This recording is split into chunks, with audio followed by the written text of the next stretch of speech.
Y yo les voy a pedir un favor, porque amorosamente recién la hermana Evangelina me ofreció un equipo portátil, pero ¿sabes lo que les voy a pedir? Me prestan un pico. Un pico en el micrófono, porque no me llevo muy bien con el micrófono en la mano, entonces puedo llegar a hacer algún lío, entonces les agradezco porque fueron muy generosos y ahora yo les vengo a complicar la vida. Bueno, mientras preparamos la parte técnica,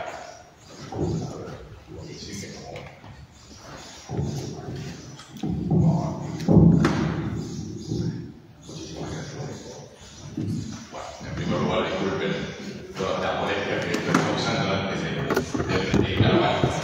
En primer lugar, vamos a ir por lo que corresponde. Es agradecer, en primer lugar, a la iglesia, la invitación, y agradecerle a Pastor Félix también la deferencia de poder compartir en esta mañana la palabra del Señor con todos ustedes. Gracias, mi querido hermano.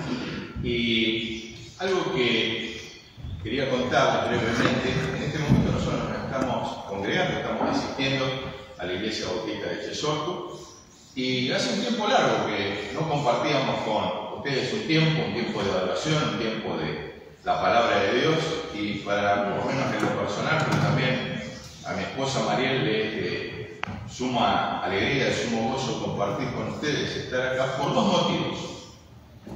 Voy a arrancar por mi esposa. Mi esposa todavía sigue siendo joven, yo no. Cuando era una jovencita de unos 18 años, si la memoria no me falla, le tocó servir aquí en este lugar con otras jovencitas, con los niños. Mucho tiempo estamos hablando, yo calculo, gracias Susana, muchísimas gracias.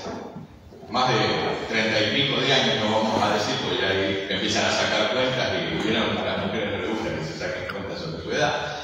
Pero sí sobre mi edad, porque estaba sacando cuentas y calculo yo que en el año 1986, por ahí, me tocó predicar por primera vez en este lugar. Obviamente cuando era una capillita mucho más chica, algo mucho más chico, mucha gente toda amontonada, de verdad darle gracias al Señor de esta congregación, y como recién decía la hermana Susana, dar gracias a Dios por una iglesia que ya cumple 8 años y que sigue siendo bendecida por el Señor.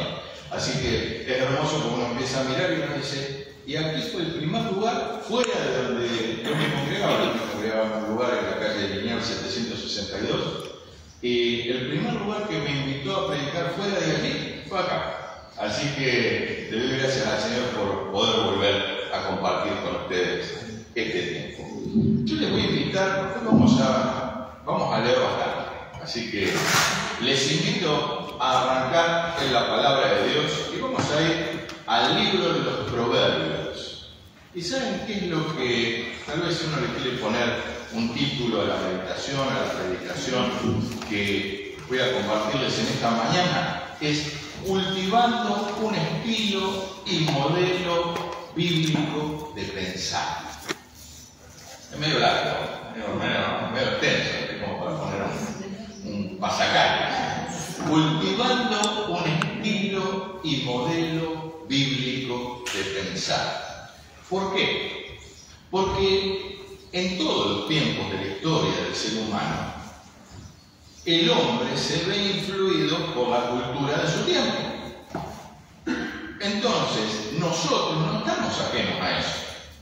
Porque si nos ponemos a pensar, desde nuestra vestimenta, las indumentarias que usamos ahora, son acordes al tiempo que vivimos ahora. Las mujeres no andan con corsé, ni con viriñaques, ¿se acuerdan cuando se usaban también, ni con peinetas? Ni nosotros andamos con esos sacos todos almidonados, sino que tal vez utilizamos ropas más informales.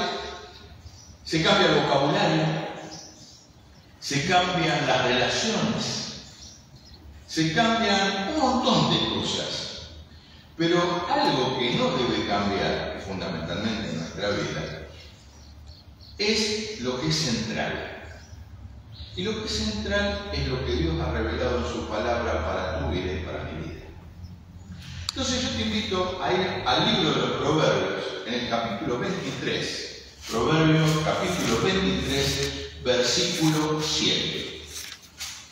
Dice: por cuál es su pensamiento en su corazón, tal es él. Come y bebe, te dirá, mas su corazón no está contigo. Vamos a dividirlo en dos partes este pasaje, porque obviamente este pasaje está hablando un poco de una persona egoísta, una persona avara, una persona calculadora, es decir, una persona que piensa en los costos y no en una actitud del corazón. Pero quiero centrarme en la primera parte del pasaje. Dice: por cuál es su pensamiento en su corazón. Y obviamente todos sabemos que la palabra de Dios, cuando habla del corazón, no está hablando de el que bombea sangre, sino de nuestros pensamientos. Tal es él. Y te quiero hacer la primera pregunta. La respuesta para vos y para el Señor. ¿Cómo son mis pensamientos? ¿Qué llenan mis pensamientos? ¿Cuáles son los pensamientos que permanentemente tengo? Hay personas que tal vez tienen un pensamiento permanente sobre el deporte. No voy a hablar de clubes de fútbol para evitar problemas, pero yo también tengo mi color preferido. Y a veces las personas tienen, de lo único que hablan es de su club, de sus amores. Otras personas pueden hablar del dinero, de su trabajo, de sus emprendimientos. Otras personas pueden hablar de la familia. ¿Y qué me van a decir? Pero la familia es algo central. ¿Cómo que no? Pero para los hijos de Dios, ¿cuál es el pensamiento central? Es Cristo. No puede haber otro pensamiento que no sea primero. Obviamente los demás no son de destacar, de desechar, sino que no vienen en prioridad, sino que son secundarios. La familia sí sabemos que es algo primario, pero primero es el Señor. Y el pasaje dice: ¿por cuál es su pensamiento en su corazón? Es así la persona. Y fíjense lo que dice a renglón seguido.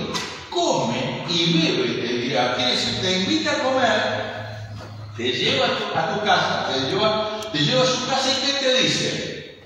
Mas su corazón no está contigo. ¿Quieren que les diga lo que está diciendo el pasaje? Víctor, voy a hablar en primera persona, así nadie se siente aludido, te invita a comer a su casa. Te invito a comer a Félix y a Susana, vamos a utilizar otros nombres conocidos. Y lo invito a Félix y le pongo una pizza de 4 porciones. ¿Verdad que Félix? Me parece que vos y yo con 4 porciones no nos llenamos. Y mi mente y mi corazón empieza a pensar: voy a tener que comprar más pizza, qué caro que me salió esta invitación. Es eso. Mi corazón no está deseoso de agasajar al invitado, sino mi corazón está deseoso de ver cuánto me va a costar esa invitación. Mezquindad. Entonces, la primera parte del pasaje que está diciendo: como piensa, es como es. Y como piensa, como es egoísta. Trasladarlo a todas las áreas del pensamiento, no solamente al egoísmo. Y te vas a dar cuenta cómo podemos ser vos y yo si no dejamos al obrar del Señor en nuestro corazón. Si no dejamos que la palabra de Dios y la persona bendita del Espíritu Santo que mora en nosotros tome control de nuestras acciones y pensamientos. Vieron que hay personas que dicen: yo soy así, a mí nadie me va a cambiar mi manera de pensar. Para una persona que no tiene una relación personal con Cristo, puedo aceptarlo. Pero para aquellos que le hemos dado nuestra vida, nuestro corazón, nuestro intelecto, nuestros deseos y todo nuestro ser al Señor, no tiene que ser así. Porque el que moldea nuestras acciones y pensamientos es el Señor. Este mismo pasaje, la Nueva Traducción Viviente, lo traduce de la siguiente manera: están siempre pensando cuánto cuesta. Fíjense cómo ahí le damos el sentido a lo monetario. Come y bebe, te invitan, pero no lo dicen con sinceridad. Miren cómo a veces un pasaje le podemos dar mayor iluminación. Pero quiero darte o compartirte una frase, no es bíblica, quiero aclarar que no es bíblica, es un autor secular. La tomó también un pastor, pero es de origen secular. Dice: siembra un pensamiento y vas a cosechar una acción. Siembra una acción y vas a cosechar un hábito. Siembra un hábito y vas a cosechar un carácter. Y observen que la primera acción, ¿cuál es? Siembra, siembra, siembra. ¿Con qué estamos abonando nuestros pensamientos? ¿Qué semillas se siembra en nuestra mente para que a veces el foco no esté puesto en el Señor? Entonces te voy a invitar a que leamos algunos pasajes. Nuestra mente, cuando hemos llegado a la cruz de Cristo, cuando el Señor nos ha redimido, nos ha comprado y hemos sido hechos sus hijos, es una mente redimida, obviamente liberada y comprada por precio de sangre. Segunda carta del apóstol Pablo a los Corintios, segunda carta del apóstol Pablo a los Corintios, capítulo 4, versículo 6. Segunda Corintios, capítulo 4, versículo 6. Dice la palabra de Dios: porque Dios, que mandó que de las tinieblas resplandeciese la luz, es el que resplandeció en nuestros corazones para iluminación del conocimiento de la gloria de Dios en la faz de Cristo. Y quiero llevarte un poquito atrás, al origen de la creación. ¿Quién es el que separa luz de tinieblas? ¿Quién es el que dice hágase la luz? Es Dios, ¿verdad? Bueno, acá lo que está diciendo es que cuando Cristo viene a mi vida, entra en mi corazón y pasa a ser mi Señor y Salvador personal, y dejo que actúe. Dice: porque Dios, que mandó que de las tinieblas resplandeciese la luz, es el que resplandeció ¿dónde? En nuestro corazón, podemos decir, en nuestra mente, en nuestro ser interior. ¿Para iluminación de qué cosa? Del conocimiento, del entendimiento de la gloria de Dios en el rostro, en la faz de nuestro Señor Jesucristo.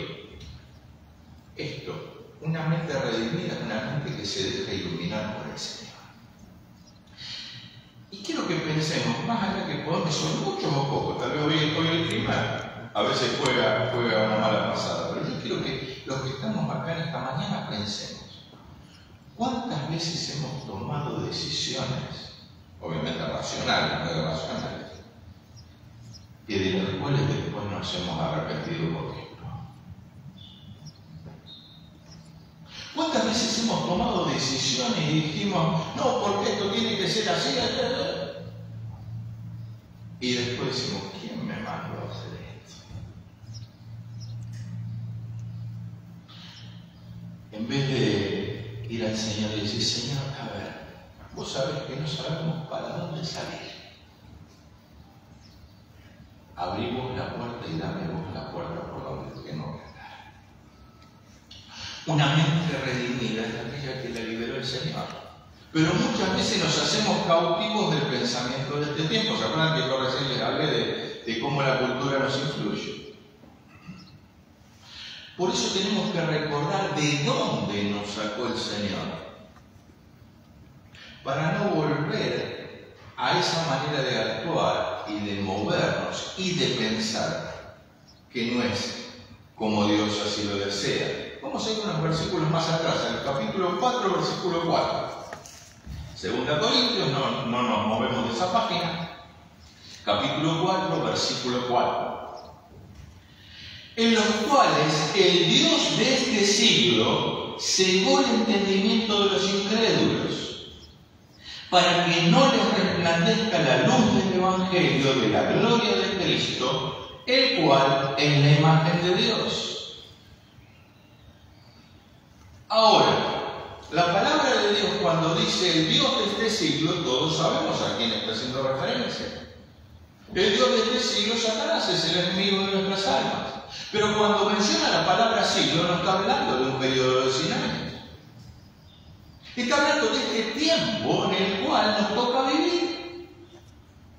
Desde la muerte, resurrección, ascensión de Cristo, ¿hasta cuándo? Hasta que Él venga a buscarnos. Hasta el rato de la iglesia.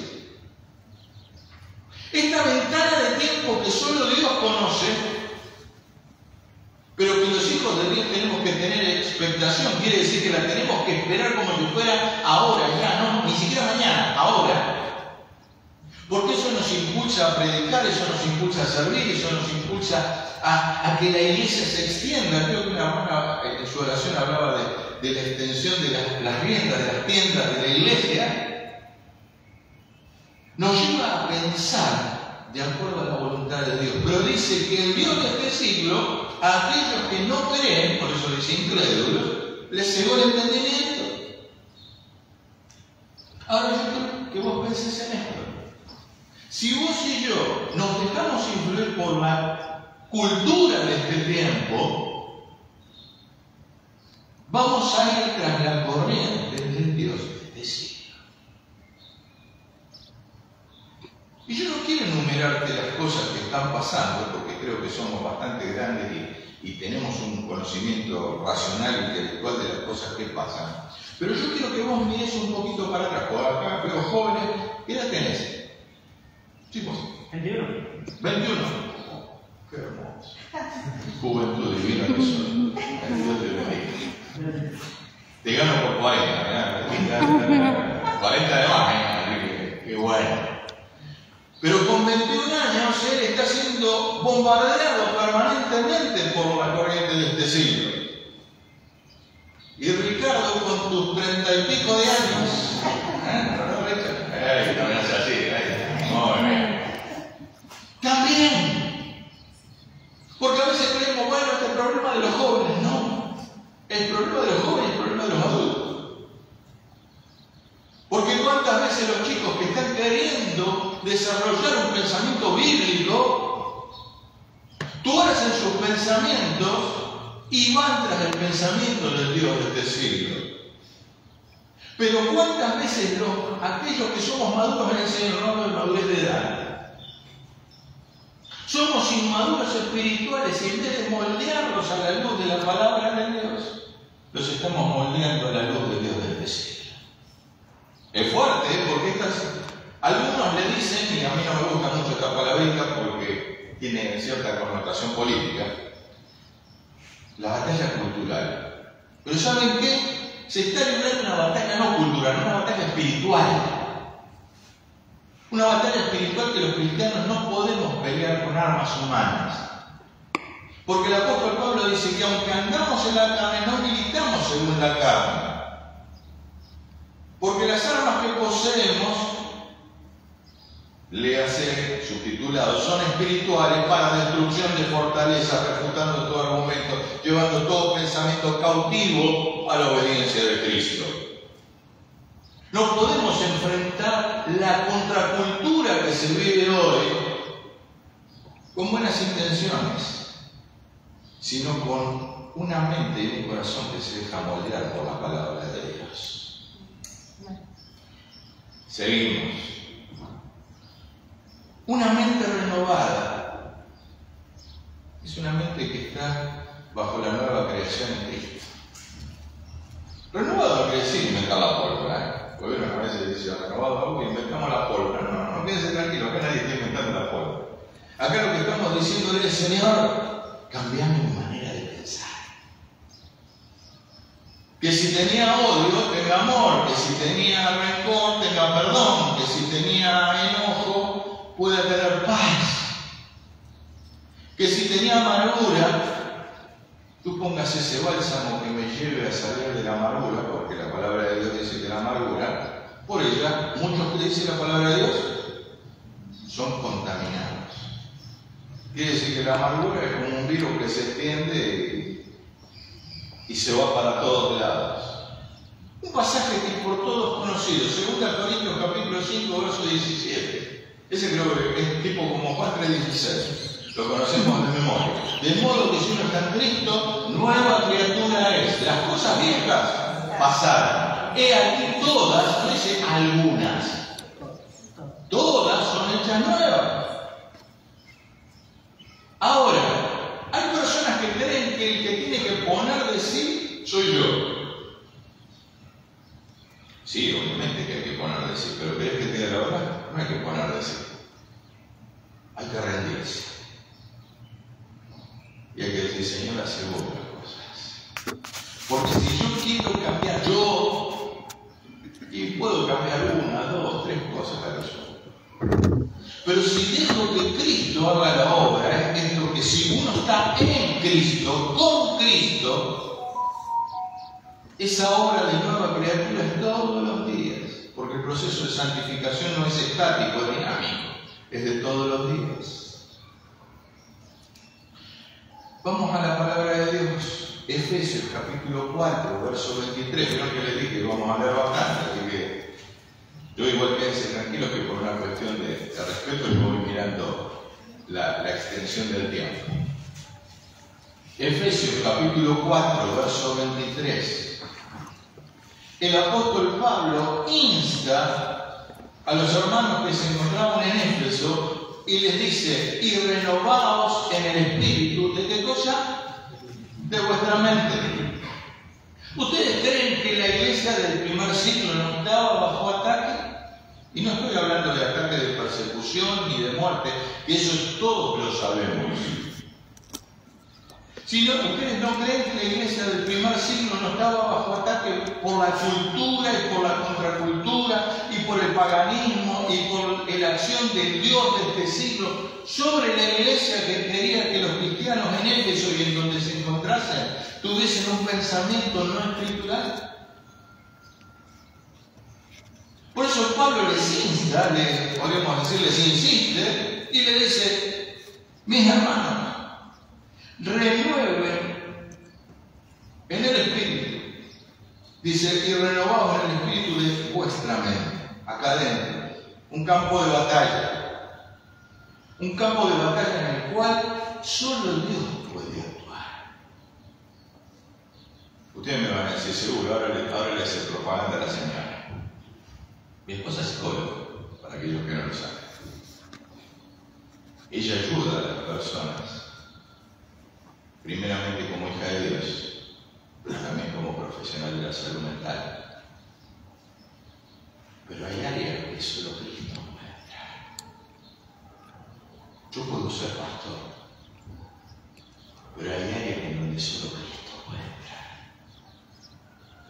En donde solo la palabra de Dios, como dice la carta a los hebreos, que penetra hasta partir el alma, el tuétano, hasta lo profundo del corazón que solamente Dios conoce. Vamos a la carta del apóstol Pablo a los Colosenses. Quedémonos un ratito en el capítulo 3. Vamos a leer 2 pasajes, así no cambian de hoja. Capítulo 3 de la carta de Pablo a los Colosenses. Poned la mira en las cosas de arriba, no en las de la tierra. Esto no quiere decir que tenemos que descuidar ni nuestro trabajo, ni nuestro estudio, ni nuestro hogar, ni nuestra familia. No quiere decir eso. Creo que a veces hay personas que descuidan todo y no, para el apóstol Pablo no te está diciendo eso. O la palabra de Dios, mejor dicho, no te está queriendo decir eso. Dice que nuestra meta es el cielo. Entonces, si la Biblia dice que somos ciudadanos del cielo, tenemos que poner nuestra meta En el Señor, en las cosas de arriba, no en las de la tierra. Y el versículo 10 dice lo siguiente, porque está hablando del contraste entre el viejo y el nuevo hombre. Y revestidos de nuevo, el cual conforme a la imagen del que lo creó, se va renovando hasta el conocimiento pleno. Un proceso. No es algo estático, no es algo que uno dice, bueno, ya está, listo. Ya me cambiaron el chip, me pusieron el otro día, que a mí me gusta la tecnología. El otro día veía que salió un procesador nuevo para esto de la inteligencia artificial y todo eso. Bueno, uno dice, bueno, señor, ya me cambiaste el chip, listo, ya tengo la última versión. No. Es un proceso. ¿Y por qué es un proceso? Porque tengo que estar en comunión.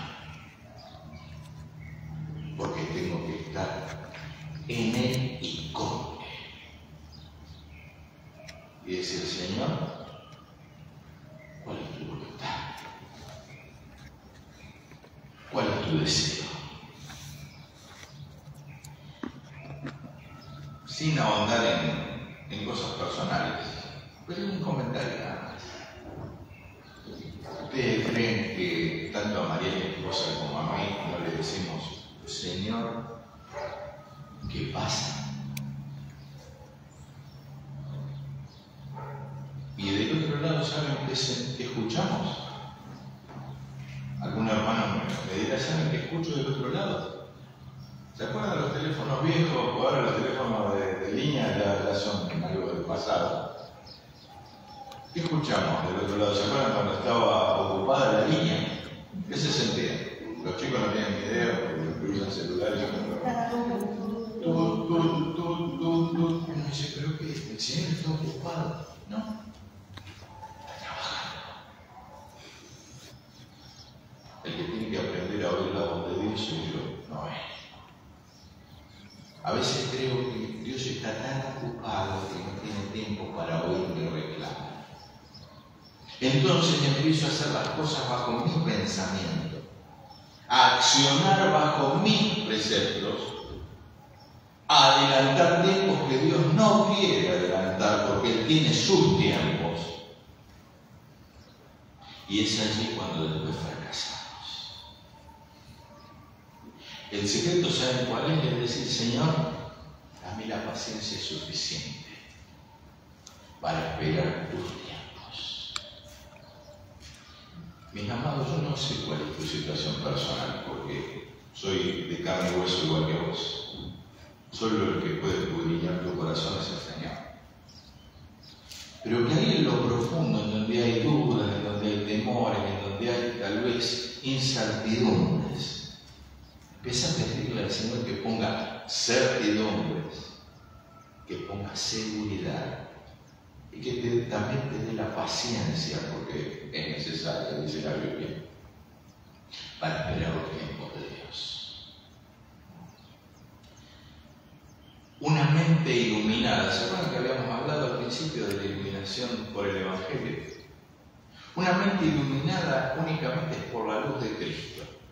Y el otro día, cuando me puse a esbozar un poco la meditación de hoy, me acordaba de algo, y ustedes me van a decir, uy, no sabe hablar de otra cosa.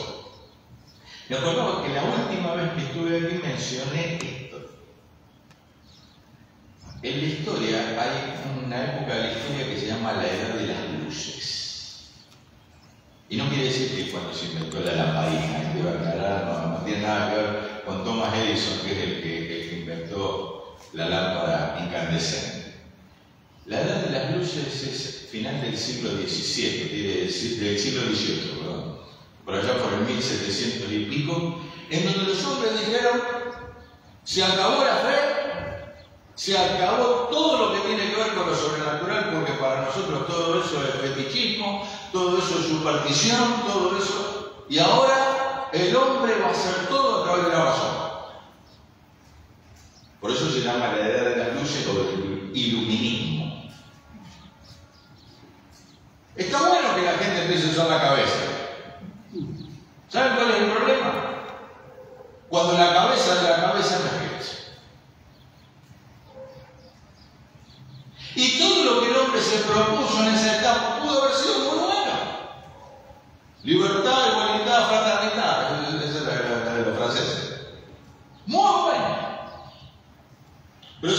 hacían al que pensaba distinto? Literal, le cortaban la cabeza. ¿A dónde está la fraternidad y la igualdad? Somos todos iguales y pensamos lo mismo. Y ¿saben qué? Si yo les pregunto acá, más de uno va a pensar igual que yo. Y eso no tiene que ver ni que vos sos peor, ni que yo soy mejor, ni que yo soy peor, ni que vos sos mejor. Porque para eso Dios nos dio un intelecto. Pero un intelecto que tiene que estar gobernado por el Señor. Hoy los chicos acá, querido hermano, Tobías. Ah, lindo nombre, muy lindo nombre. Muy lindo nombre. Él va a crecer en la época de la inteligencia artificial. Y ustedes saben, ustedes son una red, yo la uso. Tengo una estudiante con 61 años, yo la uso. Vieron que les dije que me gusta la tecnología. Pero si yo le pregunto a la inteligencia artificial, dame la receta de la felicidad, me va a dar un montón de recetas, pero no es la felicidad. Si yo le pido a la inteligencia artificial, dame la receta para vivir una vida plena, me va a decir que me cuide, que coma menos. El problema del celular, si es algo. Pero no me va a decir cómo arreglar mi problema interior. Porque la inteligencia artificial no es Dios. Usted me va a decir, está en contra de la inteligencia artificial en muchas cosas, sí. Pero el Dios de este siglo saben que astuto que es para que la gente se vuelque a esas cosas y se olvide de Dios. Ojo con la inteligencia artificial de la Biblia. Te sugiero, no sé si de papel, no sé si de celular, no importa, que habrá muchos hermanos a la Biblia en el celular. Yo no critico eso. Yo lo que critico es que el cristiano no se fíe de la palabra de Dios. No importa si es de la pantallita o si es de papel. El secreto es ir a la palabra de Dios. Dice la palabra de Dios, 1 Corintios capítulo 2, versículos 12 y 13. Y nosotros no hemos recibido el espíritu de este mundo, del mundo, sino el espíritu que proviene de Dios, para que sepamos lo que Dios nos ha concedido. Lo cual también hablamos, no con palabras enseñadas por sabiduría humana, sino con las que enseña el Espíritu, acomodando ¿qué cosa? Lo espiritual a lo espiritual. Ah, está bueno, porque yo no sabía, yo estaba predicando, estaba pasando los temas. No, no sabía que lo que estaba proyectando. ¿Saben qué? Para redondear el pensamiento, y nosotros no hemos recibido, fíjense que la palabra espíritu no está mayúscula, es minúscula. El espíritu del mundo quiere decir la corriente de este tiempo, sino el espíritu, y ahí sí está con mayúscula, que proviene de Dios, para que sepamos lo que Dios nos ha concedido, esta salvación tan grande, la gracia, el perdón, el llamarnos hijos de Dios, el llamarnos amigos de Jesucristo. Yo a veces pienso, ay Señor, qué paciencia de tener este amigo vivo. Y el Señor dice, ya no lo voy a llamar siervo, lo voy a llamar amigos. Pero si hacen lo que yo les mando. Esa relación íntima, esa comunión íntima que se fortalece en la oración, esa comunión íntima que se fortalece en la oración, pero esa comunión íntima que se relaciona a través de lo que Dios me habla a través de su palabra. Y ella es la que rige los destinos de mi ser. Dice, la cual también hablamos, no con palabras enseñadas por sabiduría humana, quiere decir, no por la corriente que anda dando vuelta hoy y mañana se cambia, sino con las que enseña el Espíritu, acomodando lo espiritual a lo espiritual. Y yo quiero que vos penséis una cosa, ¿cómo cambian las cosas? Yo, por ejemplo, vuelvo a repetir, no quiero entrar en terrenos ideológicos, por lo mío, lejos de eso, es solamente una ilustración. Antes se llamaba Día de la Raza, después Día de la Diversidad, Día de los Pueblos Originarios, y dentro de 10 años, no sé, se van a llamar Día, vayan a saber de qué. ¿Saben por qué? Porque todo depende de cómo, para dónde derrumbea la cabeza, para la derecha, para la izquierda, para arriba, para abajo. es cómo le ponen el nombre. Ahora vos imagínate un cristiano en su fe, si un día tengo que depositar mi fe en la palabra de Dios, otro día en el libro de Juan Pérez, otro día en lo que dijo el pastor Víctor, no, la palabra de Dios. La palabra de Dios. No podemos ir, por así decirlo, como un buscapiés. ¿Se acuerdan aquellos que tienen unos años? El buscapiés se cortaba la cañita voladora, se le cortaba un pedazo a una cañita voladora, se le decía buscapiés porque se encendía y salía para cualquier lado. Y a veces hay buscapiés cristianos. Ustedes saben que hay cristianos que son buscapiés. No porque son petizos, sino porque buscapiés puede ser para cualquier lado. Ya voy por el capítulo 33.433 del libro Cosas que hacemos los cristianos. Ustedes no tienen una idea. Hay un salmo, y a mí me encanta, porque es el más extenso. ¿Cuál es? Susana me lo está diciendo de abajo. El Salmo 119. ¿Y qué es lo que destaca ese salmo? Las excelencias de la palabra de Dios. La excelencia de la palabra de Dios. Y el versículo 18, que es cortito, dice así: abre mis ojos y miraré las maravillas de tu ley.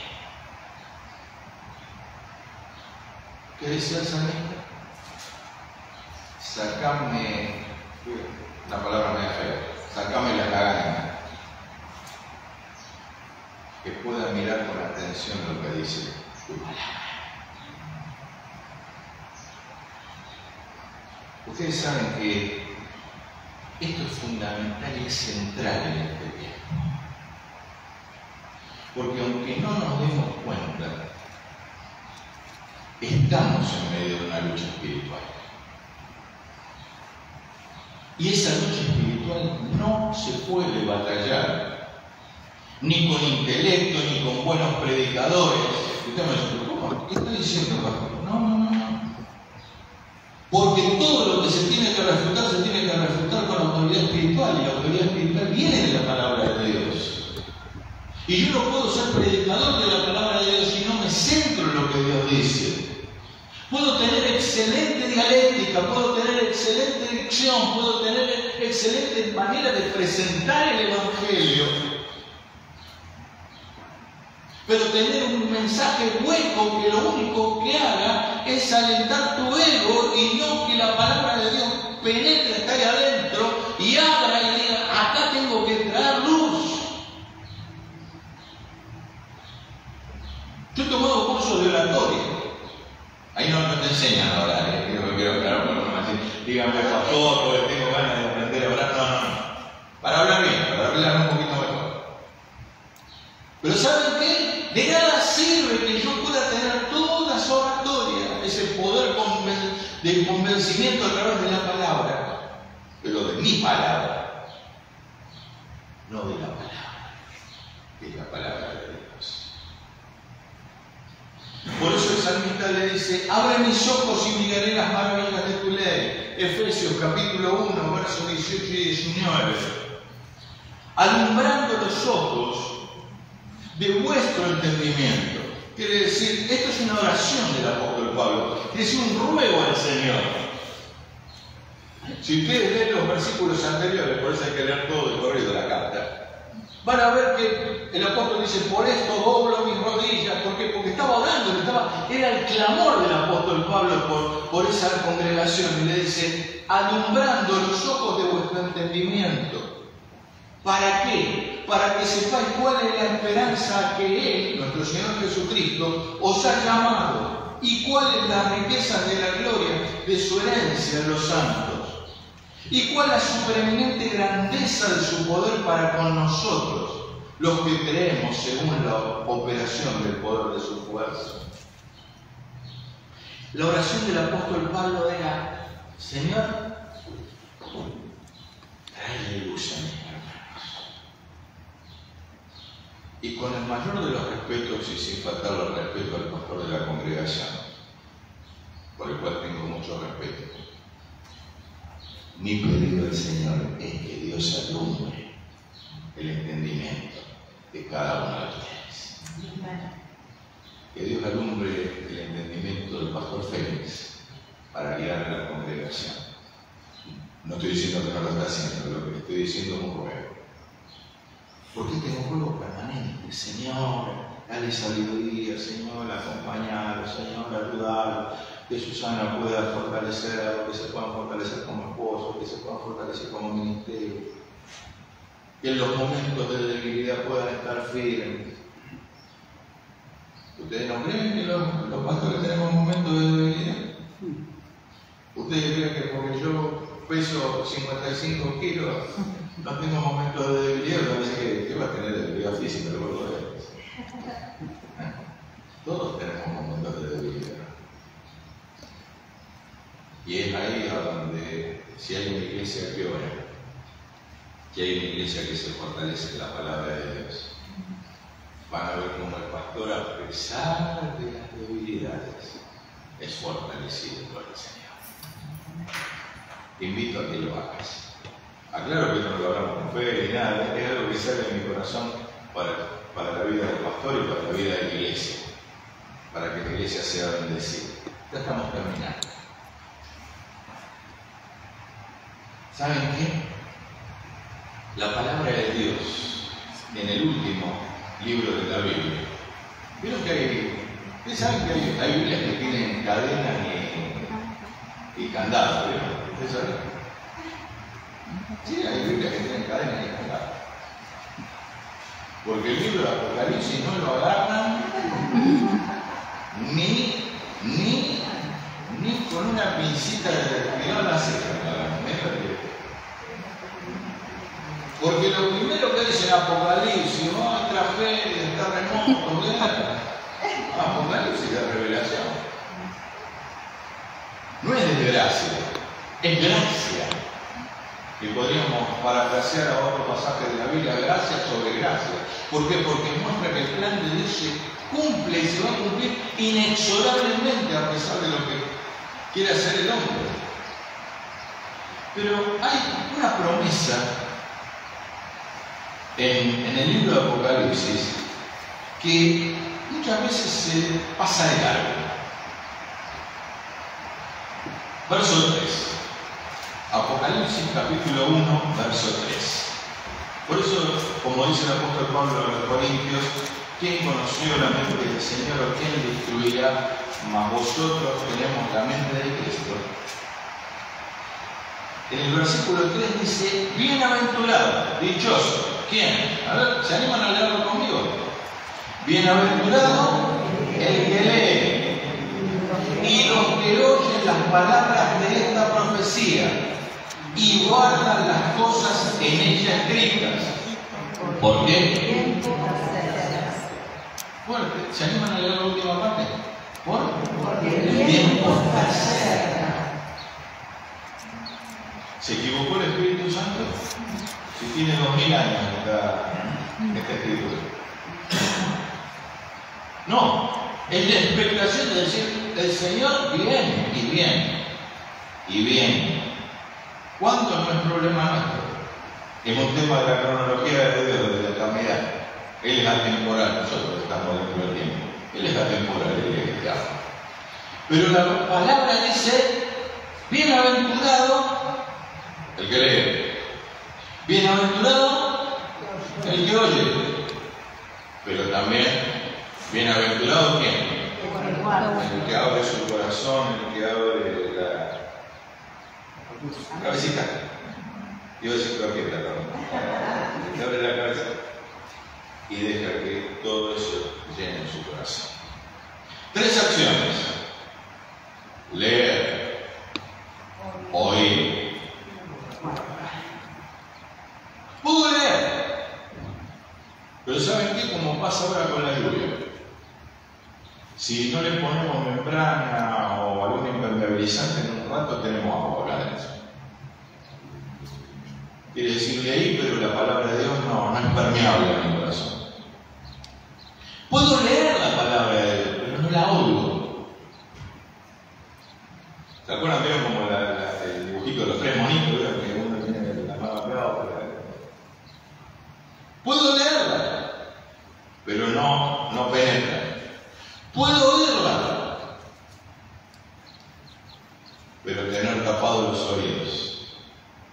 y puedo no guardarla. Por eso esas tres acciones, las tres van de la mano. Leer, oír y guardar. ¿Por qué? Porque el tiempo está cerca. Y los últimos dos pasajes, y con esto me despido. Si quieren búsquenlo, si no lo leo textual, acá lo tengo anotado en el borrador. El Señor en el Antiguo Testamento revela el corazón de su siervo Isaías este pensamiento. Porque mis pensamientos no son vuestros pensamientos, ni vuestros caminos mis caminos, dijo Jehová. Como son más altos los cielos que la tierra, así mis caminos más altos que vuestros caminos, y mis pensamientos más que vuestros pensamientos. Nosotros tal vez podemos tener pensamientos a lo que nos dé la vista, a lo que nos dé la altura, a lo que nos dé la razón. Por eso necesitamos que el Señor influya en ese campo de batalla que es la mente, para que empecemos a levantar la mirada y empecemos a pensar en aquel que lo ve desde la eternidad. Y este es mi deseo para la Iglesia Arco de Vida. Vieron que no le dije más Arco de Vida. Romanos capítulo 11, versículos del 33 al 36. Oh profundidad de las riquezas de la sabiduría y de la ciencia de Dios, cuán insondables son sus juicios e inescrutables sus caminos. Porque ¿quién entendió la mente del Señor? ¿O quién fue su consejero? ¿O quién le dio a él primero para que fuese recompensado? Porque de él, y por él, y para él, son todas las cosas. A él sea la gloria por los siglos. Amén. A Cristo sea solo la gloria. Y como ilustración, fíjense que menciona dos cosas. Inescrutable, es decir, que no podemos hurgar de tan profundo que son. Pero también dice insondables. Yo no sé si alguna vez vieron una película de piratas. A mí me gustan esas películas. En la antigüedad, para saber los barcos si podían encallar o no, agarraban como si fuera una plomada, tiene otra forma obviamente, y una soga, y la alargaban por la borda. Entonces, como venía un peso, iba cayendo, entonces iban midiendo y dice, tenemos tantos metros de profundidad. Así es el conocimiento de Dios. Vamos a tirar toda la soga y nunca vamos a llegar al fondo, porque son insondables. Y esa profundidad Dios la va poniendo cada día, cada día. Obviamente, en la presencia de Él alcanzaremos plenitud, pero que mientras estamos caminando hacia la patria celestial, la Iglesia lo haga tomar de la mano a su Señor. Dios bendiga la vida de la Iglesia Arco de Vida. Feliz aniversario, ya que van a cumplir 8 años, y que el Señor siga bendiciendo y prosperando la obra. Gracias por la invitación.